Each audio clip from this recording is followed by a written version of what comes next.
दोस्तों स्वागत है आप सभी का बिहार समाचार में। इस वीडियो में आपको बिहार से जुड़े महत्वपूर्ण खबर की जानकारी मिलेगी। आगे बढ़ने से पहले आप सभी से एक अनुरोध है कि अगर वीडियो आपको अच्छे लगे तो वीडियो को एक लाइक और चैनल को सब्सक्राइब जरूर कर ले। बड़ी खबर में देखिए, दूसरे राज्य के कैंडिडेट भी बनेंगे बिहार में टीचर। नीतीश सरकार ने बदले शिक्षक भर्ती नियमावली। बिहार शिक्षक बहाली के नियमों में बड़ा संशोधन हुआ है। मुख्यमंत्री नीतीश कुमार की अध्यक्षता में मंगलवार को हुई राज्य कैबिनेट की बैठक में बिहार राज्य अध्यापक नियुक्ति, स्थानांतरण व अनुशासनात्मक कार्रवाई सेवा शर्त नियमावली में संशोधन को मंजूरी दी गई है। शिक्षक बहाली में बिहार के स्थायी निवासी होने की अनिवार्यता को समाप्त कर दिया गया है, यानी कि अब दूसरे राज्य के अभ्यर्थी भी बिहार शिक्षक भर्ती में हिस्सा ले सकेंगे और टीचर बन सकेंगे। शिक्षक बहाली नियमावली के मुताबिक अब तक अध्यापक नियुक्ति में अभ्यर्थी के बिहार का निवासी होना अनिवार्य था। राज्य सरकार ने यह अनिवार्यता खत्म कर दी है। अब देश भर के अभ्यर्थी बिहार की शिक्षक बहाली के लिए आवेदन कर सकेंगे। यूपी, झारखंड समेत आसपास के राज्यों के युवाओं को भी बिहार में शिक्षक की नौकरी के लिए आवेदन देने का मौका मिल सकेगा। नीतीश कैबिनेट के मंगलवार को भी बैठक में इस एजेंडे पर मुहर लगाई गई है।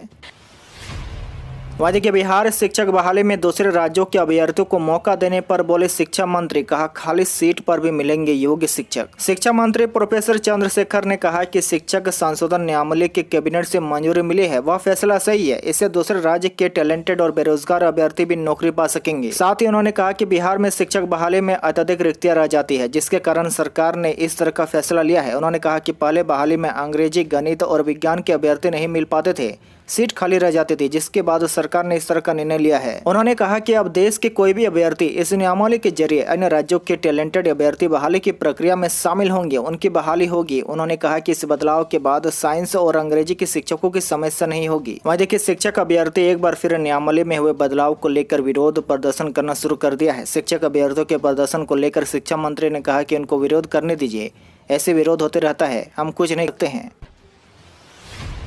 शिक्षक बहाली में बिहारियों को मिले 70% आरक्षण। भर्ती नियमावली में बदलाव से नीतीश पर भड़की बीजेपी। बिहार में शिक्षक भर्ती नियमावली में बदलाव का विरोध शुरू हो गया है। नीतीश सरकार द्वारा शिक्षक नियुक्ति की नियमावली में बदलाव करने पर विपक्ष भड़क गया है। बीजेपी ने नीतीश सरकार से शिक्षक बहाली में बिहारियों को कम से कम 70% आरक्षण देने की मांग कर दी है। नीतीश कैबिनेट की ओर से मंगलवार को बिहार शिक्षक नियमावली में संशोधन का फैसला लिया गया। इसके तहत शिक्षक भर्ती में अभ्यर्थी के बिहार का निवासी होने की अनिवार्यता खत्म कर दी है। अब दूसरे राज्यों के अभ्यर्थी भी बिहार में शिक्षक बन सकेंगे।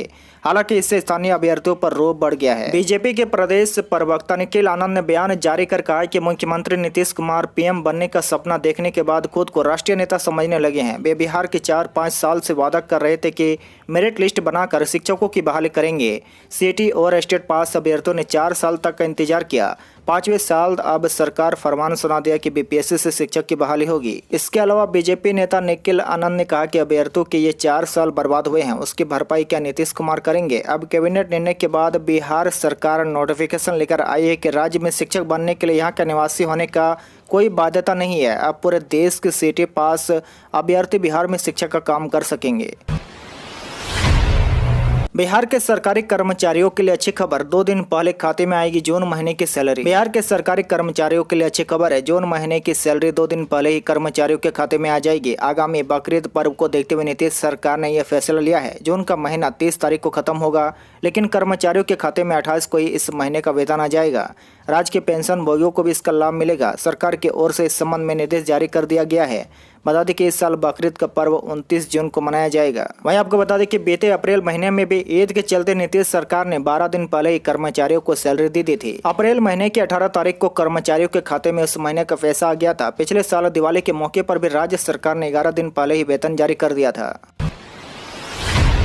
बड़ी खबर में देखिए, सावन मेला में कांवरिया लगाएंगे गंगा में डुबकी, पुलिस संभालेगी आपके बैग और मोबाइल। इस बार श्रावणी मेला में कांवरिया के सामान की सुरक्षा पुलिस करेगी। इससे वैसे हजारों कांवरियों को मदद मिलेगी जो अकेले गंगा जल लेने आते हैं, लेकिन सामान की सुरक्षा को लेकर सशंकित रहते हैं। दरअसल नमामि गंगे घाट और सड़ी घाट पर स्नान करने के दौरान बीते साल में सैकड़ों कांवरियों के बैग, मोबाइल आदि चोरी हो गए थे। कुछ शिकायतें पुलिस प्रशासन तक आई, कुछ नहीं आई। इसलिए इस बार पुलिस शिविर में मौजूद कर्मियों को लॉकर रूम जैसी सेवा देने की जिम्मेदारी दी जाएगी। शिविर में पुलिस कर्मियों कांवरियों के लिए सामान की एंट्री रजिस्टर करेंगे। जब गंगा स्नान के बाद कांवरिया शिविर में लौटेंगे तो उनसे नंबरिंग पूछकर उनका सामान वापस कर दिया जाएगा। कांवरियों को सामान जमा करने के एवज में कोई शुल्क आदि नहीं लिया जाएगा। सामान वापसी के बाद कांवरियों से रजिस्टर पर सिग्नेचर भी कराया जाएगा, मोबाइल नंबर भी लिया जाएगा। इसको लेकर सभी शिविर में बाहरी लोगों के बैठने आदि पर रोक लगाई जाएगी। किसी भी तरह की गड़बड़ी पर शिविर प्रभारी को जिम्मेदार बनाया जाएगा। वहां मजिस्ट्रेट को भी विशेष नजर रखने को कहा जाएगा। बड़ी खबर में देखिए, पटना समेत बिहार में बारिश, उमस व गर्मी से मिलेगी राहत। बिहार में मौसम विभाग के अनुसार अगले 3 दिनों के दौरान राजधानी सहित अधिकतर जिलों में हल्के से मध्यम स्तर की बारिश होने के आसार है। वहीं सुपौल, अररिया, किशनगंज, पूर्णिया और कटिहार जिले के 1-2 स्थानों पर भारी बारिश होने की उम्मीद है। मौसम विभाग ने मंगलवार को प्रदेश के सभी जिलों में वज्रपात और मेघ गर्जन का येलो अलर्ट जारी किया था। वहीं देखिए, दूसरी ओर मौसम विभाग के अनुसार जून में प्रदेश में सोमवार तक सामान्य से 78% कम बारिश हुई है। सोमवार तक 122.8 mm बारिश होनी थी, लेकिन 27.6 मिलीमीटर ही हुई है। सोमवार को पटना सहित 25 जिलों के अधिकतम तापमान में गिरावट और 4 जिलों में वृद्धि दर्ज की गई। राज्य का सर्वाधिक अधिकतम तापमान 38.2 डिग्री सेल्सियस जीरोदय यानी कि सिवान में दर्ज किया गया है। बड़ी खबर में देखिए, बिहार बोर्ड में इंटर में एडमिशन के लिए पहली मेरिट लिस्ट जारी की। बिहार बोर्ड के इंटर में दाखिले के लिए पहली मेरिट लिस्ट मंगलवार को जारी कर दी गई है। इसके लिए बिहार बोर्ड की ओर से ट्वीट करके जानकारी दी गई है। सूची को लेकर स्कूलों के प्रधानाचार्य को आवश्यक दिशा निर्देश दिए गए हैं। बोर्ड की ओर से जारी मेगा सूची को ऑफिशियल वेबसाइट ofssbihar.in पर चेक किया जा सकता है। इंटर में नामांकन के लिए बिहार विद्यालय परीक्षा समिति ने मेगा सूची को जारी किया है। इसके बाद राज्य में इंटर में नामांकन की प्रक्रिया शुरू हो जाएगी। छात्रों को इंटर में दाखिला लेने के लिए OFSS पोर्टल पर जाकर मेरिट लिस्ट को डाउनलोड करना होगा। इस लिस्ट के आधार पर ही छात्रों को संस्थान मिलेगा। साथ ही 27 जून से दाखिले की प्रक्रिया शुभारंभ हो जाएगी। एडमिशन की यह प्रक्रिया 3 जुलाई कर चलेगी। दाखिले के लिए छात्रों को मैट्रिक प्रमाण पत्र, फोटो व अन्य कागजात लेकर जाना होगा। उम्मीदवार ऑफिशियल वेबसाइट पर जाकर पहले मेगा सूची को देख सकेंगे। इसके बाद 11वीं में नामांकन आसान हो जाएगा। नीतीश सरकार का बड़ा फैसला, पंचायती राज विभाग में नए 675 पदों की सृजन की स्वीकृति। मुख्यमंत्री नीतीश कुमार ने कल कैबिनेट की मीटिंग बुलाई थी। कल मंत्रिपरिषद की बैठक में कई महत्वपूर्ण फैसले लिए गए। कल की बैठक में कुल 25 एजेंडों पर मुहर लगी है। नीतीश कैबिनेट ने पंचायती राज विभाग में 675 पदों की सृजन की स्वीकृति दी गई है। इसके साथ ही बेरोजगार कृषकों, पशुपालकों को देश गाय डेयरी चलाने के लिए सरकार ने अनुदान देने का निर्णय लिया है।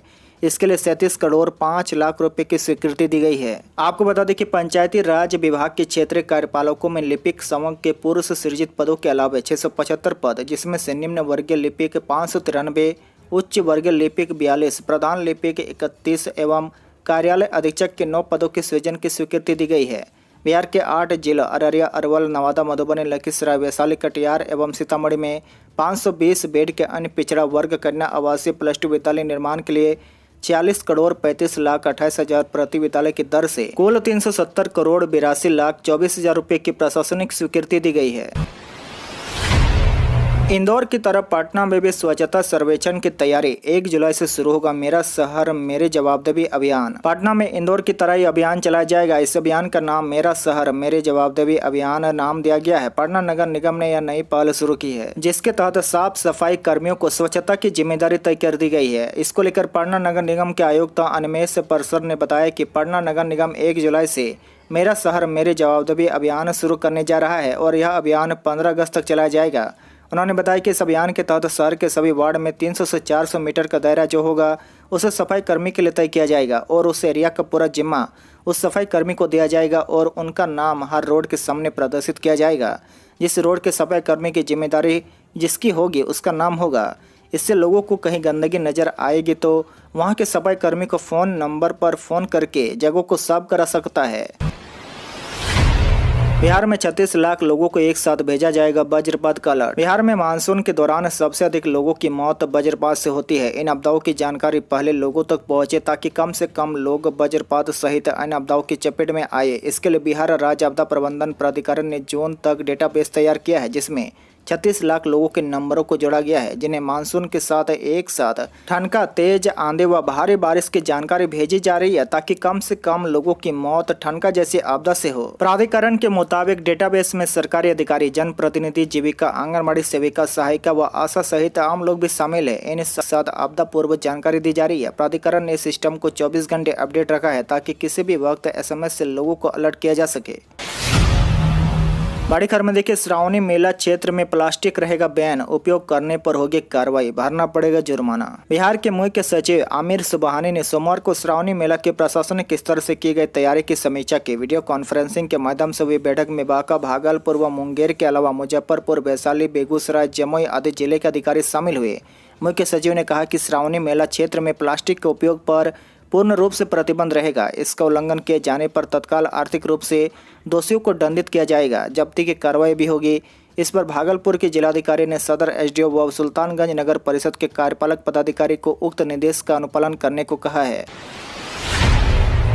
बड़ी खबर में देखिए, ICC वर्ल्ड कप 2023 का शेड्यूल हुआ जारी। 5 अक्टूबर से शुरुआत, भारत पाकिस्तान में 15 अक्टूबर को मैच। ICC वर्ल्ड कप 2023 का शेड्यूल मंगलवार को जारी किया गया। इसमें क्रिकेट प्रेमियों के लिए सबसे बड़े मुकाबले के रूप में भारत का पड़ोसी देश पाकिस्तान से भी भिड़ने का प्लान है। 5 अक्टूबर से शुरू होने वाला वनडे वर्ल्ड कप का पहला मुकाबला इंग्लैंड और न्यूजीलैंड के बीच अहमदाबाद के नरेंद्र मोदी स्टेडियम में खेला जाएगा। देखिए, इस बार फाइनल भी इसी मैदान पर होगा। ICC वर्ल्ड कप का आयोजन भारत के 10 प्रमुख शहरों में किया जाएगा, जिसमें हैदराबाद, अहमदाबाद, धर्मशाला, दिल्ली, चेन्नई, लखनऊ, पुणे, बेंगलुरु, मुंबई और कोलकाता शामिल है। देखिए, मेजबान भारत का पहला मुकाबला 8 अक्टूबर को चेन्नई में 5 बार के विश्व कप विजेता ऑस्ट्रेलिया के खिलाफ होगा। वहीं भारत और पाकिस्तान के बीच मुकाबला 15 अक्टूबर को अहमदाबाद में खेला जाएगा। बड़ी खबर में देखिए, बिहार में स्वास्थ्य विभाग में विभिन्न स्तर के 4568 पदों पर जल्द होगी नियुक्ति। 2 आयोग आयोजित करेंगे परीक्षा। प्रदेश के विभिन्न सरकारी अस्पतालों में रिक्त पदों को भरने की कवायद राज्य सरकार के स्तर से प्रारंभ हो गई है। फिलहाल अस्पतालों के विभिन्न स्तर के 4568 पदों पर नियुक्ति होगी। विभाग ने तकनीकी चयन आयोग और बिहार कर्मचारी चयन आयोग को इन पदों के लिए परीक्षा लेने का जिम्मा सौंपा है। स्वास्थ्य विभाग इस बात की कोशिश में है कि परीक्षा लेकर आयोग संबंधित पदों के लिए नियुक्ति की अनुशंसा राज्य सरकार को अविलंब मुहैया कराए दे।